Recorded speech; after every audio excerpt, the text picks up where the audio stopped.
Hello students, क्या हाल चाल? सब बढ़िया। तो आज हम लोग पढ़ने वाले हैं बहुत ही interesting topic, Newton's first law. तो चलो इसका शुरुआत एक कहानी से करते हैं। स्कूल में छुट्टी होती है तो उसके 1-2 घंटे बाद कुछ बच्चे साइकिल वाइकिल लेके आ जाते हैं स्कूल के फील्ड में साइकिल चलाने के लिए। 3-4 बच्चे आए थे तो हम एक बच्चा को पकड़े कि इधर आओ, साइकिल उसका छीने और चलाना शुरू किए। उस समय साइकिल चलाते चलाते मेरे दिमाग में एक क्वेश्चन आया। हम लोग साइकिल चलाते हैं और अगर पैडल चलाना बंद कर दें और ब्रेक नहीं भी लगाएं तो साइकिल कुछ देर बाद चलने पे रुक जाती है। पर धरती इस सूरज के चारों तरफ गोल गोल गोल गोल हजारों साल से घूम रही है। ना ही इसके पास कोई पैडल है, ना कोई पैडल चलाने वाला है, ना कोई इंजन है। तो फिर ये क्यों नहीं रुक रही है? मेरी साइकिल रुक जा रही है पर ये क्यों नहीं रुक रही है? सोचो, इंटरेस्टिंग क्वेश्चन है ना। यही क्वेश्चन आज से 450 साल पहले आया था। एक साइंटिस्ट हैं इटली के, गैलीलियो गैलीली, उनके दिमाग में काफ़ी रिसर्च की उन्होंने और रिसर्च करने के बाद उनको एक कमाल का बात पता चला। उनको पता चला जैसे हम लोग के अंदर आलस होता है ना, तुम लोग के अंदर आलस है ना, आप लोग के अंदर है कि नहीं? जब तक टीचर आपको डांटेंगे मारेंगे नहीं या फिर एग्जाम सर पे ना आ जाए तब तक पढ़ाई नहीं कर पाते हो। यानी हम सभी के अंदर आलस है। उन्होंने गैलीलियो गैलीली ने पता लगाया कि हम ही लोग के अंदर नहीं, इस धरती पर इस यूनिवर्स में जितनी भी चीजें हैं उनके अंदर भी आलस है। वो लोग भी अगर रुके हुए हैं, रेस्ट में हैं, तो वह तब तक रुके रहेंगे जब तक बाहर से कोई उस पर फोर्स ना लगाए। या फिर इतने आलसी हैं कि अगर चल रहे हैं तो चलते रहेंगे तब तक कि जब तक कोई बाहर से फोर्स उस पर लगे नहीं रुकने के लिए। वो क्या कह रहे, हम ही लोग आलसी नहीं होते हैं, इस पूरे ब्रह्मांड में सब कुछ आलसी है। वो चाहे टेबल हो, बेंच हो, कुर्सी हो, सन हो, मून हो, सबके अंदर आलस है। इस गुण को खोज उन्होंने किया गैलीलियो गैलीली ने और लिखा कि a body remains in state of rest or in uniform motion until an unbalanced external force acts upon it। Hindi में ट्रांसलेशन, कोई वस्तु अगर रेस्ट में है तो वह रेस्ट में ही रहेगी। कोई वस्तु यूनिफॉर्म मोशन में है यानी कि किसी कांस्टेंट स्पीड से किसी खास डायरेक्शन में चल रही है तो वह चलती ही रहेगी तब तक जब तक कि कोई बाहर से इस पे फोर्स ना लगे। और इसी गुण को उन्होंने कहा इनर्शिया। पदार्थ के इसी गुण को उन्होंने कहा इनर्शिया। इनर्शिया का मतलब आलस। पदार्थ में जो आलस होता है उसी को इनर्शिया इन्होंने बता दिया। और एक और सिमिलरिटी है, तुम लोग एक चीज देखते हो, जिसका वजन जितना ज्यादा होता है उसमें आलस उतना ही अधिक होता है। वैसे ही इस धरती पे, इस यूनिवर्स में जितनी भी वस्तुएं हैं उनका इनर्शिया उनके मास के प्रोपोर्शन होता है। मास जितना ज्यादा होगा इनर्शिया उसमें उतना ही ज्यादा होगा।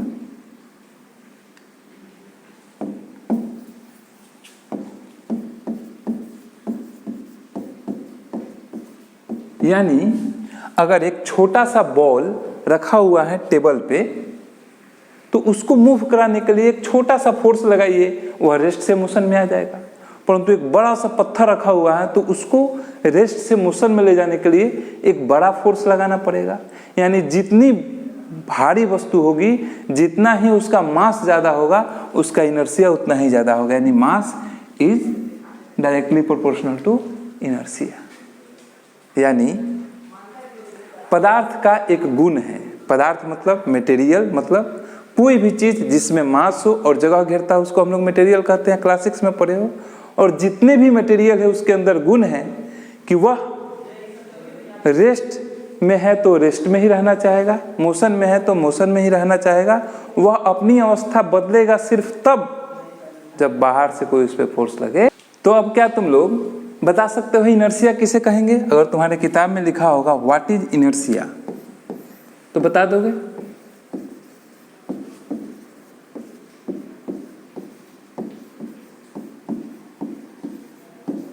क्या बताओगे? इनर्शिया क्या है? तो एक गुण है, कैरेक्टरिस्टिक्स हैं, प्रॉपर्टी है, किसका? मटेरियल का। This is a property of material.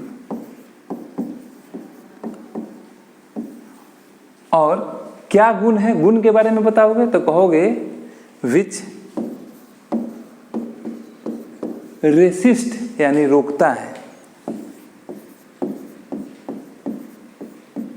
A body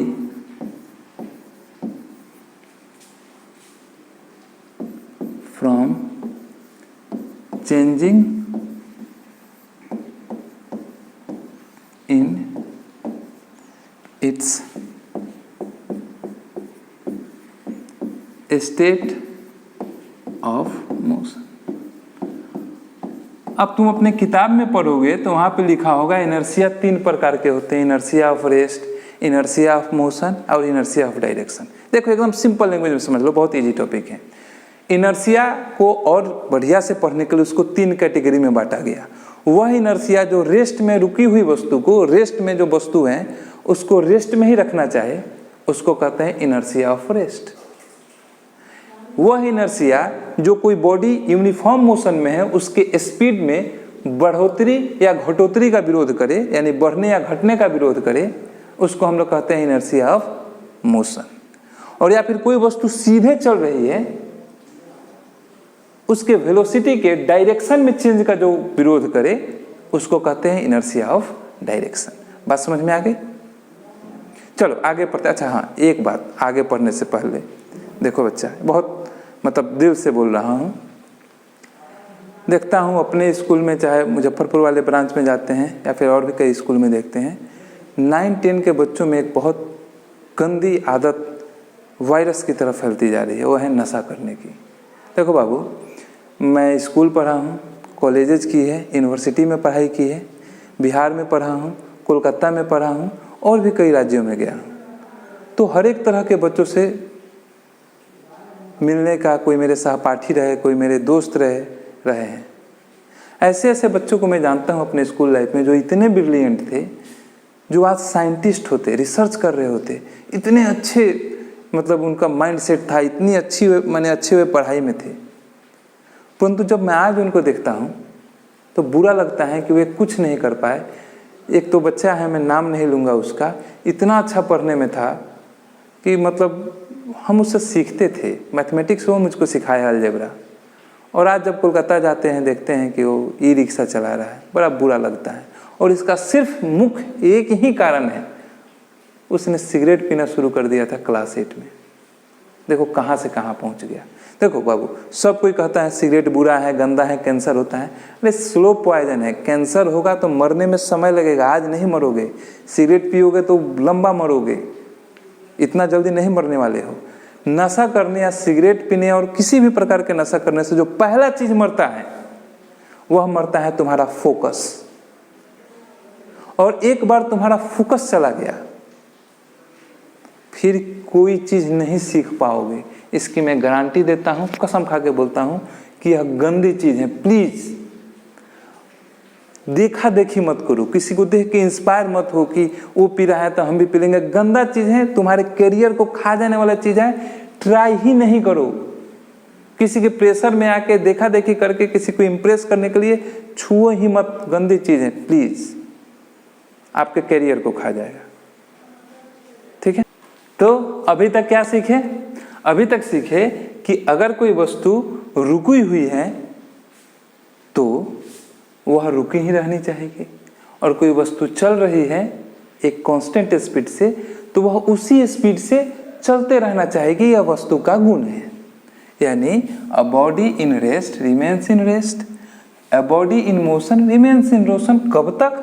जब तक कि कोई बाहरी, एक्सटर्नल मतलब बॉडी के बाहर से कोई फोर्स, अनबैलेंस फोर्स उस पर अप्लाई ना हो।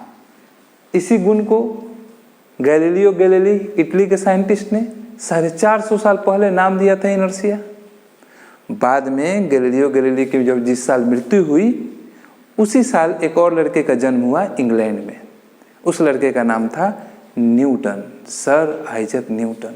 जब वह बड़े हुए तो उन्होंने इसी नियम को उठाया और कंट्रोल प्लस सी और कंट्रोल प्लस भी कर दी अपने किताब में, और हम लोग इसी नियम को जानने लगे दूसरे नाम से, न्यूटन्स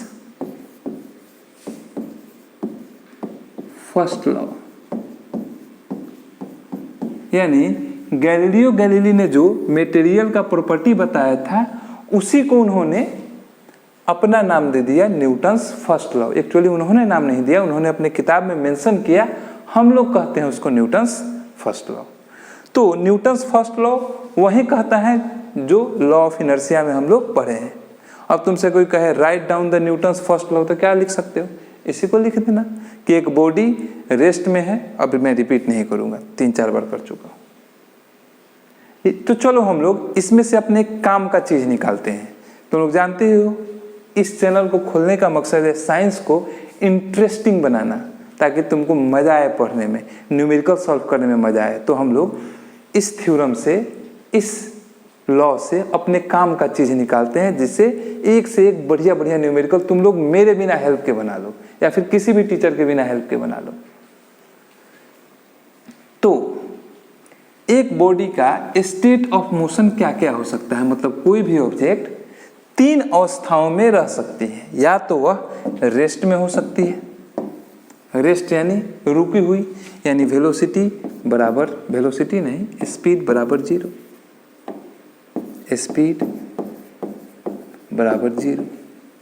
या फिर कोई वस्तु हो सकती है यूनिफॉर्म मोशन में। यूनिफॉर्म मोशन मतलब जानते हो, मोशन वाला क्लास याद करो।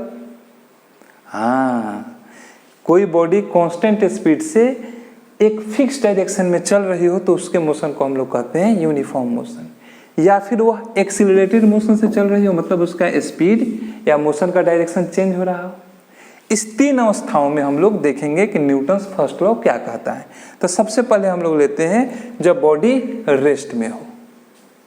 अगर बॉडी रेस्ट में हो तो न्यूटन्स फर्स्ट लॉ के अनुसार उस बॉडी पे चाहे जितने भी फोर्स लगे हों उन सभी का रिजल्टेंट 0 होगा।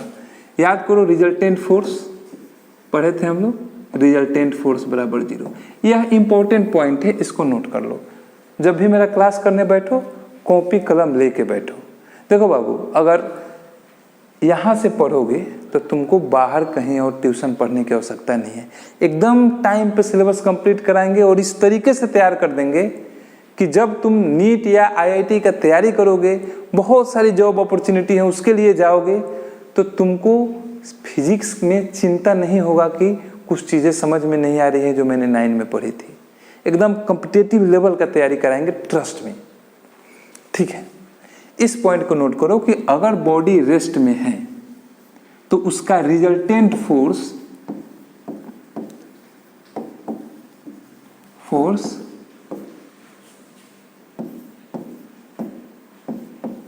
0 होगा। रिजल्टेंट फोर्स निकालना भी सिखाए थे, याद करो। चलो एक बार जल्दी से रिवाइज कर देता हूं। किसी बॉडी पे 2 फोर्स F1 और F2 लगा हो सेम डायरेक्शन में, तो उसका resultant force F1 plus F2 दोनों के मैग्नीट्यूड को जोड़ के आता है, और रिजल्टेंट फोर्स का डायरेक्शन वही होता है जो कि दोनों फोर्स का डायरेक्शन है। अगर किसी बॉडी पे 2 फोर्स अपोजिट डायरेक्शन में लगे हुए हों, F1 और F2, तो उनका रिजल्टेंट फोर्स दोनों को घटा के आता है। यानी F1 और F2 में से जिसका मैग्नीट्यूड ज़्यादा होगा उसमें से छोटे वाले को घटा लेना है, और डायरेक्शन जो बड़ा फोर्स होगा इसमें उसके अलोंग होगा। यानी कि अगर यह 10 न्यूटन का हो और यह 5 न्यूटन का हो, तो रिजल्टेंट फोर्स निकालने के लिए हम 10 में से 5 घटाएंगे, और रिजल्टेंट फोर्स का डायरेक्शन बड़े वाले फोर्स की तरफ होगा। ठीक है, यह याद है। तो अगर बॉडी रेस्ट में हो तो उस बॉडी पे लगे हुए सारे फोर्स का जब हम लोग रिजल्टेंट निकालते हैं तो वह रिजल्टेंट होगा 0। यह कहता है न्यूटन्स फर्स्ट लॉ। खूब बढ़िया, समझ में आ गया। अब चलो इससे एक का न्यूमेरिकल बना के हम लोग बात को पक्का कर लेते हैं। इसको नोट कर लिए हो? मिटा दे रहे हैं।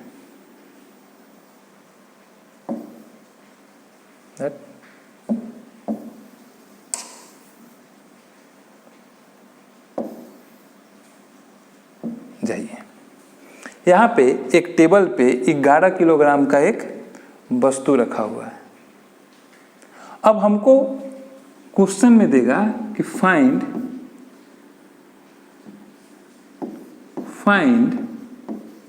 नॉर्मल रिएक्शन फोर्स,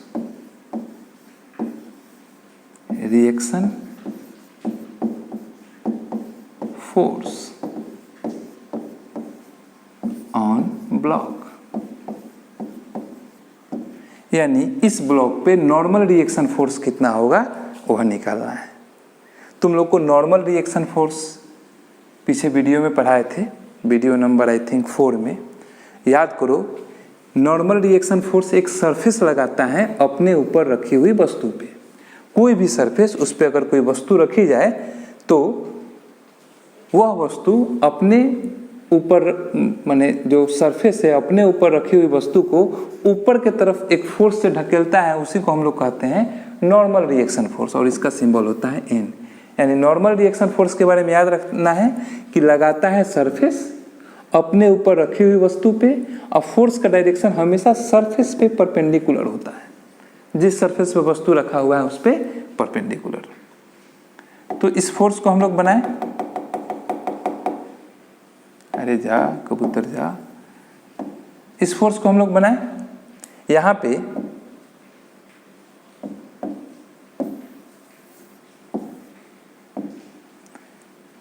इस बॉडी पे 2 फोर्स लगा होगा। एक इसका वेट हमेशा नीचे की तरफ लगता है, और इसका वैल्यू होता है मास इनटू ग्रेविटेशनल एक्सेलरेशन।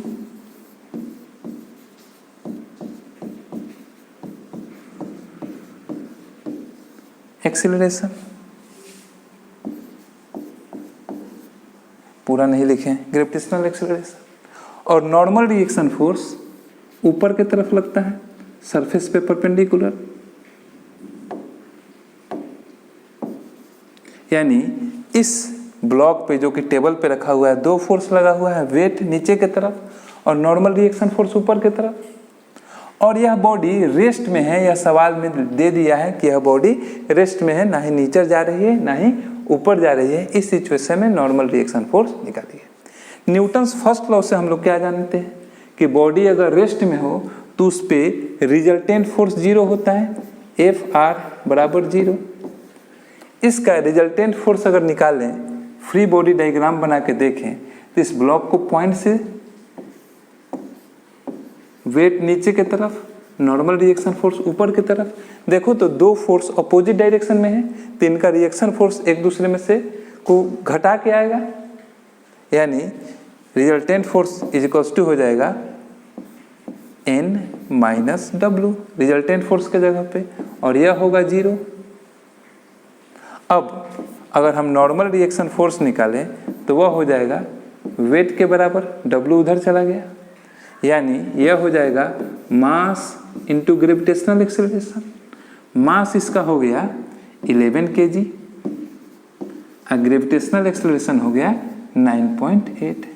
अगर हम लोग इसका गुना करें तो आ जाएगा 8, 9, 8, 17 के साथ हाथ में 1 और 9, 1, 10, एक अंक के बाद दशमलव, इतना न्यूटन, 107.8 न्यूटन। बात समझ में आई? एक और बनाओगे? चलो सेम टेबल है, सेम ऑब्जेक्ट है, एक कंडीशन चेंज कर दिए। यहाँ पे एक लड़का इस टेबल पे रखे ब्लॉक को ऊपर से 15 न्यूटन के फोर्स करके दबा रहा है। इस सिचुएशन में नॉर्मल रिएक्शन फोर्स बताना है। नॉर्मल रिएक्शन फोर्स N बराबर कितना होगा? थोड़ा देर चलो इसको मैं बनाऊं, उसके पहले तुम लोग वीडियो पॉज करो और वीडियो पॉज करके एक बार इसको अपने से बनाओ, अगर बना सकते हो तो।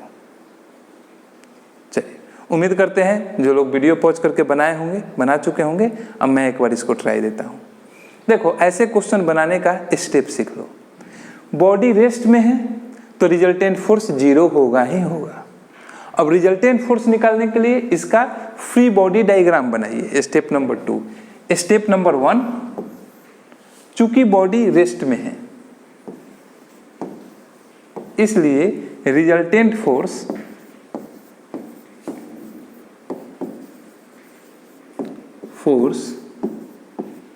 बराबर 0।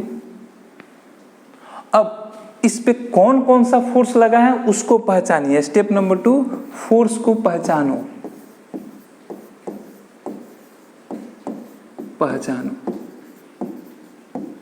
कौन कौन सा फोर्स है, चलिए पहचानते हैं। इसका फ्री बॉडी डायग्राम बनाते हैं। इस ब्लॉक को पॉइंट्स दिखाए। हम लोग जानते हैं धरती पे कोई भी चीज रखी हुई हो तो उस पे वेट, यानी धरती अपने तरफ एक फोर्स से खींचेगी, उसको हम लोग वेट कहते हैं। वह डाउनवर्ड डायरेक्शन में लगेगा वेट। दूसरा, हम लोग जानते हैं टेबल पे या सरफेस पे कोई ऑब्जेक्ट रखा हो तो टेबल उसको ऊपर की तरफ ऐसे धक्का देती है, यानी कि इस पे टेबल नॉर्मल रिएक्शन फोर्स ऊपर की तरफ लगाएगी,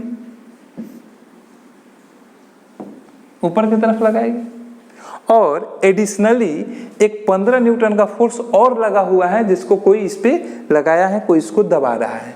तो 15 न्यूटन का फोर्स नीचे की तरफ एक और हो गया 15 न्यूटन का फोर्स, यही है कुल फोर्स। अब फोर्स पहचानने के बाद रिजल्टेंट फोर्स निकालना है। स्टेप नंबर 2, रिजल्टेंट फोर्स निकालिए। Find resultant force. अब रिजल्टेंट फोर्स निकालना तुम लोग खूब बढ़िया से सीख चुके हो। अगर नहीं सीखे हो तो इस वीडियो के प्लेलिस्ट में जाओ, रिजल्टेंट फोर्स वाले प्लेलिस्ट में रिजल्टेंट फोर्स पे एक डेडिकेटेड वीडियो है जिसमें खूब बढ़िया से एग्जाम्पल के साथ समझाएं रिजल्टेंट फोर्स निकालना। उसको देख के आके फिर यहाँ से कंटिन्यू करो। और नहीं जानते हो तो यहाँ से तुम खुद रिजल्टेंट फोर्स बताओ इस पे कितना होगा। पहले यह n और 15 तुम्हारा, सबसे पहले इस पे यह 15 न्यूटन का फोर्स और वेट दोनों सेम डायरेक्शन में है, तो सेम डायरेक्शन के फोर्स का रिजल्टेंट निकालने के लिए हम लोग जोड़ देते हैं। तो इस दोनों के बदले में एक फोर्स लगेगा, वह हो जाएगा वेट प्लस 15 न्यूटन और नॉर्मल रिएक्शन फोर्स ऊपर की तरफ। अब इस बॉडी पे 2 फोर्स लगा है, दोनों अपोजिट डायरेक्शन में है, और अगर अपोजिट डायरेक्शन में 2 फोर्स लगे हुए हों तो उनका रिजल्टेंट घटा के निकाला जाता है। तो यहाँ से हम इस दोनों को माइनस करेंगे तो रिजल्टेंट फोर्स फाइनली आ जाएगा इस ब्लॉक पे एक फोर्स नीचे के तरफ या फिर ऊपर के तरफ, यह तो पता चलेगा बाद में कि कौन बड़ा है कौन छोटा है। वह हो जाएगा Fr इजिकल्स टू, यहाँ पे मैं लिख देता हूँ n माइनस W प्लस 15। अब यहाँ से कहिए from Newton's first law,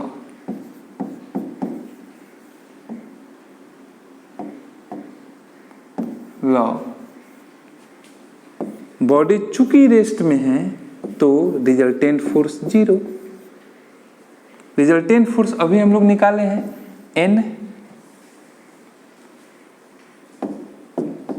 n minus weight plus 15 equals to 0। अब यहाँ से normal reaction force n equals to weight plus 15। Weight का वैल्यू निकालना जानते हो, वेट का formula, weight equals to mass into gravitational acceleration. यहाँ पे m4 है मास और g4 9.8 on earth metre per second square. इसको कहते हैं एक्सेलरेशन ड्यू टू ग्रेविटी। धरती पे लगभग 9.8 मीटर पर सेकेंड स्क्वायर के बराबर होता है। तो वेट का वैल्यू निकाले तो आ जाएगा 11 किलोग्राम मास है इसका और 9.8 मीटर इसका वेट हुआ प्लस 15, गुना करें तो 8 का 8, 11 से गुना करना बहुत इजी है, एक ट्रिक बताएंगे। 8 का 8, 8 9 17 का साथ हाथ में 1, 9 1 10, और इधर 1 अंक के बाद डेसिमल था तो यहाँ पे 1 अंक के बाद डेसिमल, प्लस यह 15 न्यूटन का जोड़ दो तो हो जाएगा 15.0, 0 में 8 ऐड हुआ 8, 7 और 5 जोड़ के 12 का 2 हाथ में 1, 1 1 2 और 1, इतना न्यूटन। यानी जैसे ऊपर से हम धक्का देना शुरू किए तो नॉर्मल रिएक्शन फोर्स हो गया 122.8 न्यूटन। यानी ऊपर से धक्का देने पे नॉर्मल रिएक्शन फोर्स बढ़ जा रहा है। देखो तो यहाँ पे धक्का नहीं दिया जा रहा था तो नॉर्मल रिएक्शन फोर्स 107, और ऊपर से जैसे धक्का देना शुरू किए नॉर्मल रिएक्शन फोर्स 122.8। अच्छा, यहाँ से एक इंटरेस्टिंग चीज सिखाएं।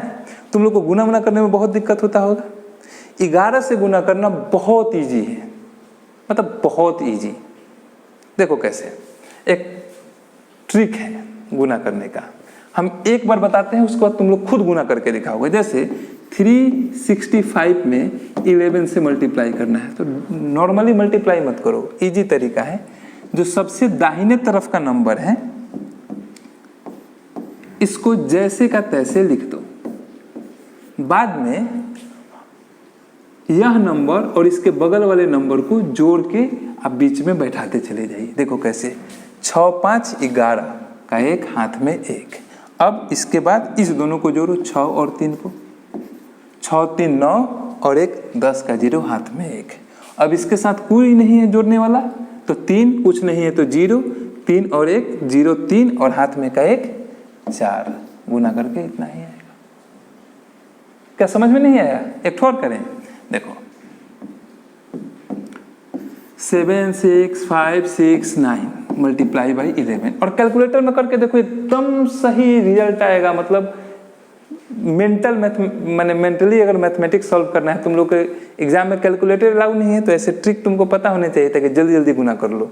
देखो इस दोनों को गुना करना है तो नियम क्या बताए, जो नंबर एकदम राइट में है उसको जैसे का तैसे लिख दीजिए, बाद में जोड़ा जोड़ा नंबर को राइट से लेफ्ट की तरफ जोड़ते चले जाइए। जैसे यहाँ पे हम लोग 9 और 6 को ऐड करेंगे तो 9 6 15 का 5 हाथ में 1। अब फिर इस 6 और 5 को ऐड करिए तो 6 और 5 11 और 1 12 का 2 हाथ में 1। उसके बाद फिर इस 5 और 6 को ऐड करिए तो 6 5 11 1 12 का 2 हाथ में 1। उसके बाद यह 6 और 7 को ऐड करिए तो 7 6 13 1 14 का 4 हाथ में 1। अब इस 7 के साथ कोई जुड़ने वाला नहीं है तो 0 जोड़िए, 7 और हाथ में 1 था 8, इतना ही आएगा। है ना कमाल का? तुम लोग 2 3 6 5 8 9 8 2 मल्टीप्लाई बाई 11 एकदम 30 सेकंड के अंदर कर सकते हो तो करके तुरंत कमेंट करो एकदम अभी। अच्छा ठीक है, गुना करने आ गया। एक सवाल तुम अपने से बनाओगे? आओ तो इस क्वेश्चन को देखो तो एक बॉक्स है, इसको एक लड़का इधर से 50 न्यूटन के फोर्स से ढकेल रहा है और दूसरा लड़का इधर 35 न्यूटन के फोर्स से ढकेल रहा है। तुमको निकालना है, क्वेश्चन है फाइंड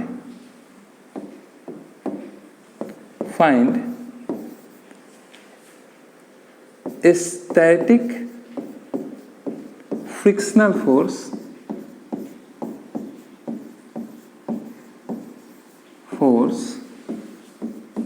on the block।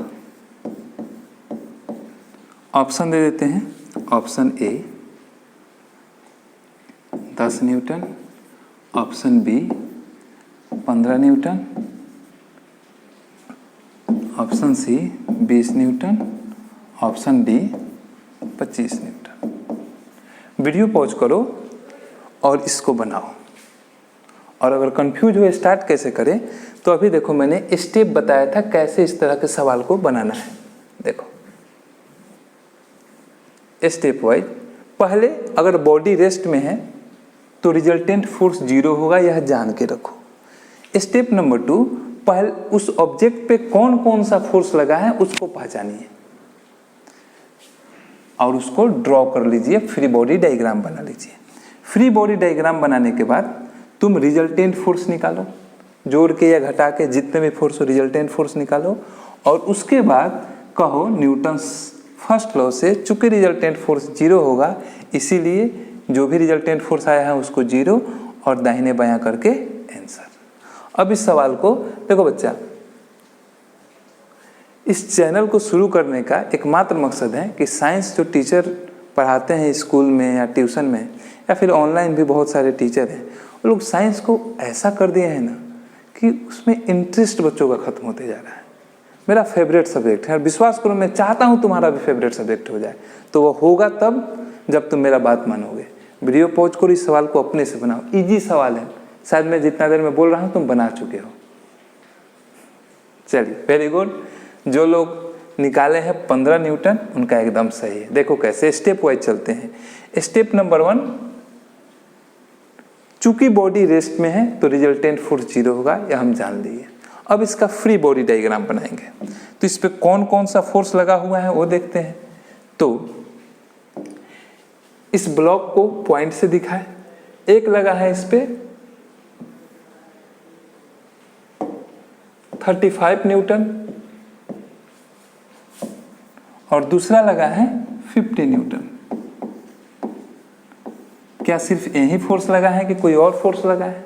तो हम लोग स्टैटिक फ्रिक्शन में पढ़े थे कि जब किसी रुकी हुई वस्तु को ढकेल के चलाने का कोशिश किया जाता है तो वह जिधर से फोर्स लगा है उसके अपोजिट डायरेक्शन में स्टैटिक फ्रिक्शनल फोर्स सरफेस उस पर लगाती है। मतलब जिस सरफेस पे रखा हुआ है वह पैरेलल के तरफ, माने सरफेस के पैरेलल डायरेक्शन में एक फोर्स लगाती है जो इसको चलने से रोकता है। हम लोग कहते हैं उसको स्टैटिक फ्रिक्शन। 35 न्यूटन और 50 न्यूटन में 50 न्यूटन ज़्यादा है, यानी बॉडी इस डायरेक्शन में चलना चाहेगी तो स्टैटिक फ्रिक्शनल फोर्स इस पे लगेगा 50 न्यूटन के अपोजिट डायरेक्शन में, मतलब इधर, वो हुआ स्टैटिक फ्रिक्शन फोर्स। यानी कि इस पे 3 फोर्स लगे हुए हैं।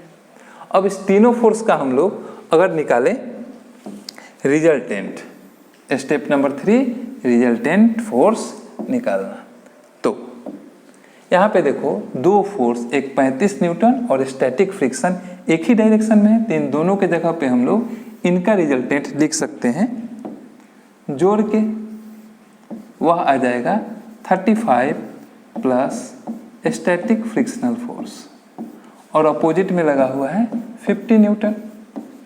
अब यहाँ पे 2 फोर्सेज हैं 50 न्यूटन और यह, इन दोनों का रिजल्टेंट निकालना है तो चूंकि अपोजिट डायरेक्शन में है तो घटा के आएगा, यानी resultant force Fr is equals to हो जाएगा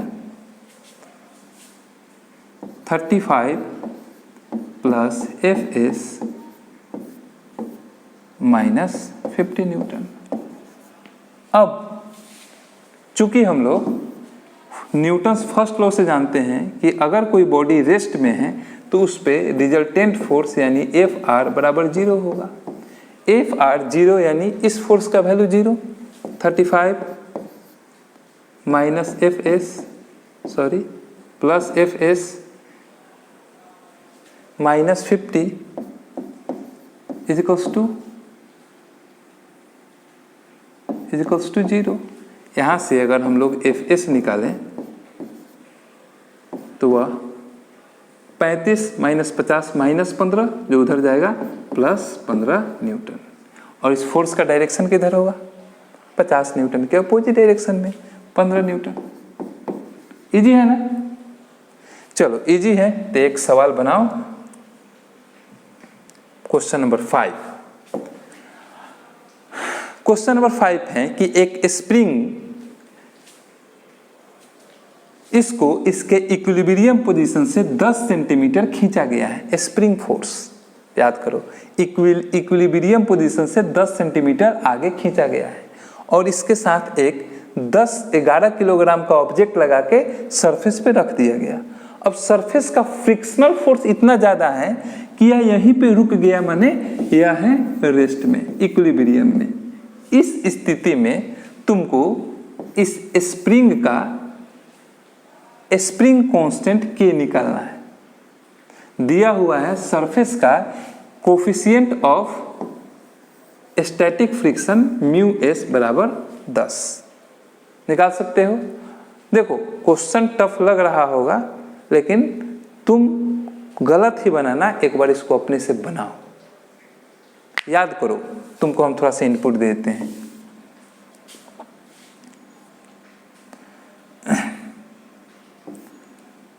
स्प्रिंग फोर्स के बारे में हम लोग क्या पढ़े थे? अगर किसी स्प्रिंग को उसके इनिशियल पोजीशन से x दूर खींचा जाए तो वह जो फोर्स लगाता है स्प्रिंग फोर्स, उसका वैल्यू होता है -kx, जहाँ पे k होता है स्प्रिंग कांस्टेंट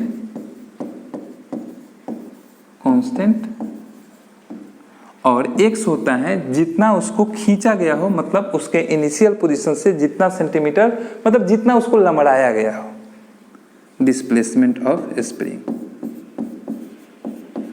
यहाँ पे इस स्प्रिंग पे अगर हम या स्प्रिंग इस बॉल पे जितना फोर्स लगाएगा इस डायरेक्शन में, उस फोर्स को अगर हम लोग निकाले, स्प्रिंग फोर्स F बराबर -k/x। हमको -k नहीं पता है, x पता है 10 सेंटीमीटर। 10 सेंटीमीटर यानी 10/100, 10/100 माने 0.1 मीटर। तो इसको हम लोग लिख सकते हैं -0.1 इंटू के। यह हो गया स्प्रिंग फोर्स। इसको हम कहीं पे रख लेते हैं साफ सुथरा जगह पे। तुम कहाँ चल दिए? चलो यहाँ पे चलो। अब आते हैं इस बॉडी का फ्री बॉडी डायग्राम बनाते हैं। इस 11 किलो वाले ऑब्जेक्ट पे कौन कौन सा फोर्स लगा हुआ है? एक फोर्स लगा हुआ है इस पे स्टैटिक फ्रिक्शन का। चूंकि बॉडी इस डायरेक्शन में मूव करना चाहती है तो अपोजिट डायरेक्शन में स्टैटिक फ्रिक्शन लगा हुआ है। देखो स्प्रिंग इसको इधर की तरफ ऐसे खींच रहा है और इस स्टैटिक माने जो स्टैटिक फ्रिक्शन था उसका खूबी था जिस डायरेक्शन में फोर्स लगाओगे उसके अपोजिट डायरेक्शन में लगेगा। तो इस पे फोर्स स्प्रिंग फोर्स इस डायरेक्शन में लगा है तो स्टैटिक फ्रिक्शन अपोजिट डायरेक्शन में, और स्प्रिंग फोर्स F इस डायरेक्शन में लगा है। इनका रिजल्टेंट निकाले,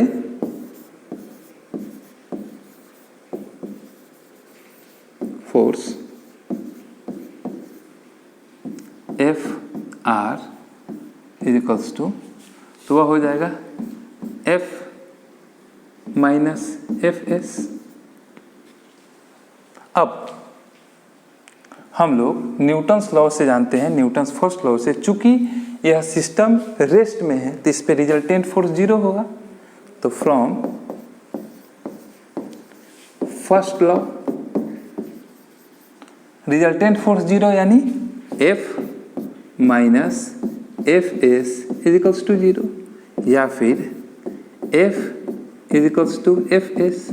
अब दोनों का वैल्यू बैठा दें।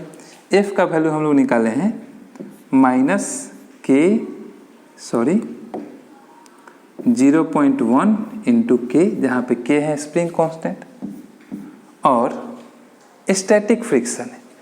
स्टैटिक फ्रिक्शन का जो मैक्सिमम वैल्यू होता है, फ्रिक्शन अगर नहीं पढ़े हो तो यह सभी चीज़ें मैं पढ़ा चुका हूँ। फोर्स वाले प्लेलिस्ट में जाइए और उसको देखिए, उसको देख लो 5 मिनट में, बस फॉर्मूला और एक डेरिवेशन देख के फिर दौड़ के यहाँ पे आओ। वो होता है mu S into N. Mu S into N, जहाँ पे म्यू एस को कहते हैं कोफिशिएंट ऑफ स्टैटिक फ्रिक्शन और एन होता है नॉर्मल रिएक्शन फोर्स। इस स्थिति में नॉर्मल रिएक्शन फोर्स वेट के बराबर होगा, क्योंकि इस डायरेक्शन में तो इक्विलिब्रियम में है। अभी तो हम लोग निकाले हैं इक्विलिब्रियम में नॉर्मल रिएक्शन फोर्स वेट के बराबर होता है, यानी वेट और नॉर्मल रिएक्शन फोर्स बराबर होगा। यानी नॉर्मल रिएक्शन फोर्स के जगह पे हम लोग लिख सकते हैं म्यू एस मास इंटू ग्रेविटेशनल एक्सेलरेशन। तो यहाँ पे बैठा देते हैं म्यू एस मास इंटू ग्रेविटेशनल एक्सेलरेशन।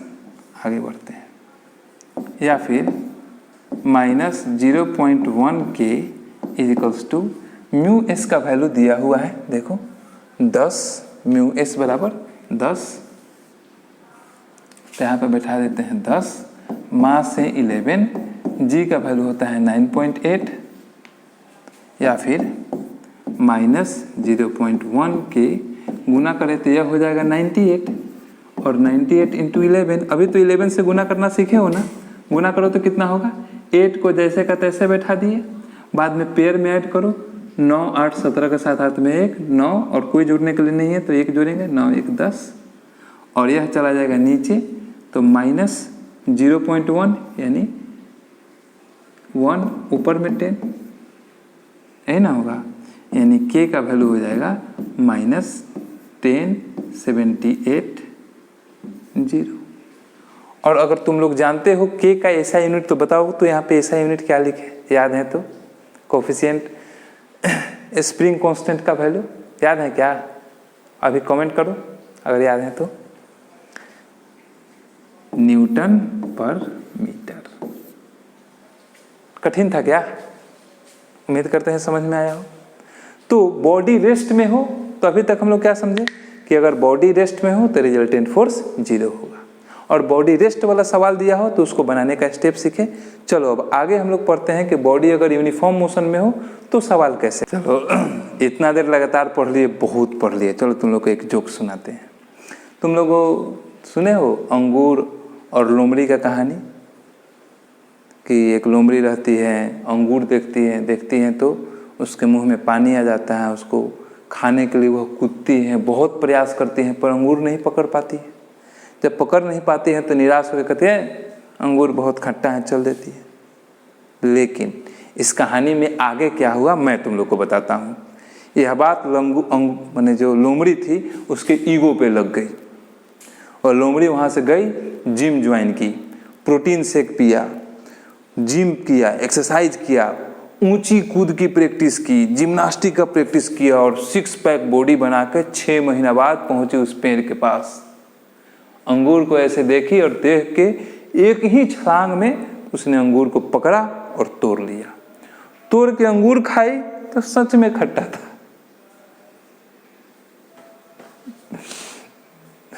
तो वह लोमड़ी मत बनो जो मेहनत भी करो और अंगूर खट्टा ही मिले। जो बच्चे कभी पढ़ते हैं कभी छोड़ देते हैं वो वहीं रह जाते हैं कि उनको जब अंगूर मिलेगा भी खट्टा ही लगेगा। आते हैं अपने केस नंबर 2 में। अगर बॉडी यूनिफॉर्म मोशन में हो तो क्या होगा?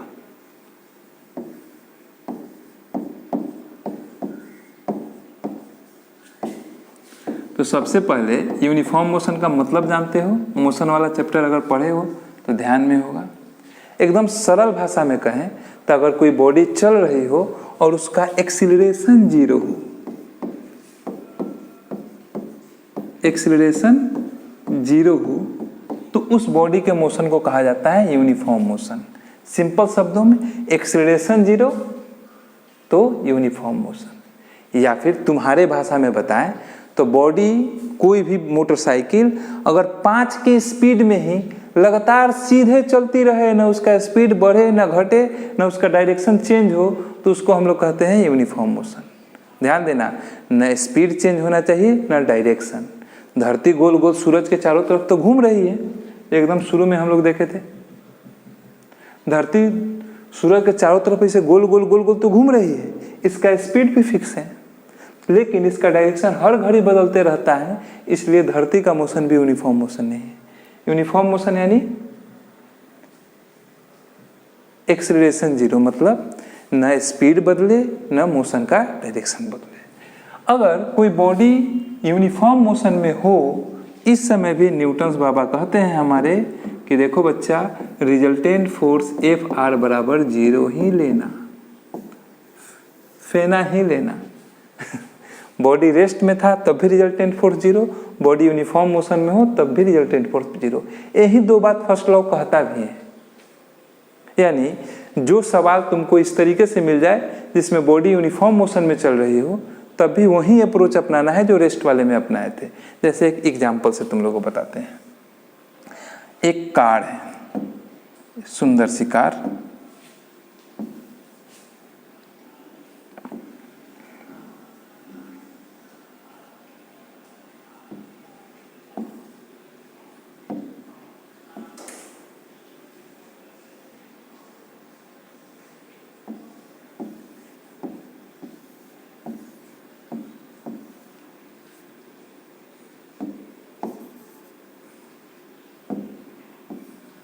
और सवाल में दिया है कि यह कार 50 मीटर पर सेकेंड के कांस्टेंट स्पीड से रोड पे चल रही है। 50 मीटर पर सेकेंड के कांस्टेंट स्पीड से रोड पे चल रही है और इस पे लगा हुआ है एक फोर्स जिसके कारण यह चल रही है, वह है 50 न्यूटन का। इस सिचुएशन में बताइए इस कार पे फ्रिक्शन फोर्स कितना है, रोलिंग फ्रिक्शन कितना है। याद है जब बॉडी रोल करती है तो रोलिंग फ्रिक्शन लगता है। तो इस समय इस कार पे रोलिंग फ्रिक्शन बराबर कितना है? क्या तुम में से बिना कलम उठाए जवाब दे सकते हो? कुछ लोग नहीं दिया होगा। 50 न्यूटन। देखो कैसे। इस कार का फ्री बॉडी डायग्राम बनाए तो इस पे एक फोर्स 50 न्यूटन का, चूंकि यह रोल कर रहा है तो रोलिंग फ्रिक्शन मोशन के अपोजिट डायरेक्शन में हमको नहीं पता कितना यह लगा हुआ है, यानी इनका resultant force F R is equals to होगा एफ माइनस 50 न्यूटन। अब चूंकि सवाल में बोला है कि बॉडी 50 मीटर पर सेकंड की यूनिफॉर्म मोशन से चल रही है, यानी यह यूनिफॉर्म मोशन में है, सीधी रेखा में चल रही है। यूनिफॉर्म मोशन में रिजल्टेंट फोर्स 0 होता है। तो फ्रॉम फर्स्ट लॉ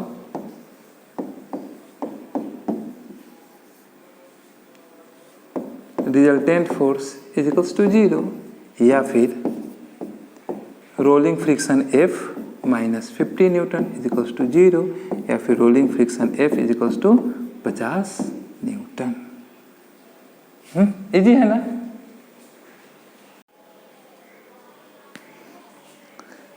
तो क्या इससे एक सवाल तुम लोग बनाओगे? एकदम कंपटीशन ओरिएंटेड सवाल है, जरा देखो। नहीं, एक बॉक्स रखा हुआ है,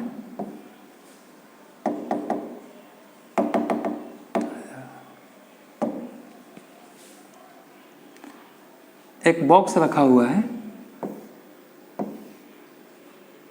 प्लेन सरफेस पे 110 किलोग्राम का, और इस पे 107.8 न्यूटन का फोर्स लगा के इसको इस तरीके से खींचा जा रहा है। इस सिचुएशन में तुमसे कह रहा है find coefficient of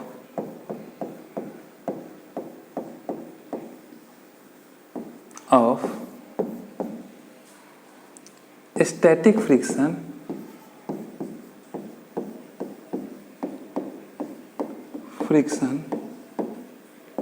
of surface.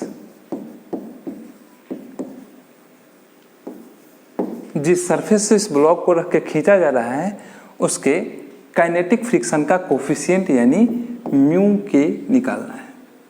Option दे देते हैं। Option A 10 newton, option B 15 newton, option C 20 newton, option D 25 newton. Question बदल गया पर ऑप्शन नहीं बदले, 25 न्यूटन। यह तुम लोग के लिए होमवर्क क्वेश्चन है। वीडियो को पॉज करो और इस सवाल को बनाओ, बन ही जाएगा। यह होमवर्क क्वेश्चन है। जो लोग बना लेंगे कमेंट करिएगा, जिसका सही जवाब होगा उसको मैं हार्ट दे दूंगा ताकि बाकी लोगों को पता चल जाए कि कौन सा जवाब सही है। अगर अभी तक क्लास खूब बढ़िया से पढ़े हो तो तुमसे बन ही जाएगा, इसमें मुझे कोई संदेह नहीं है।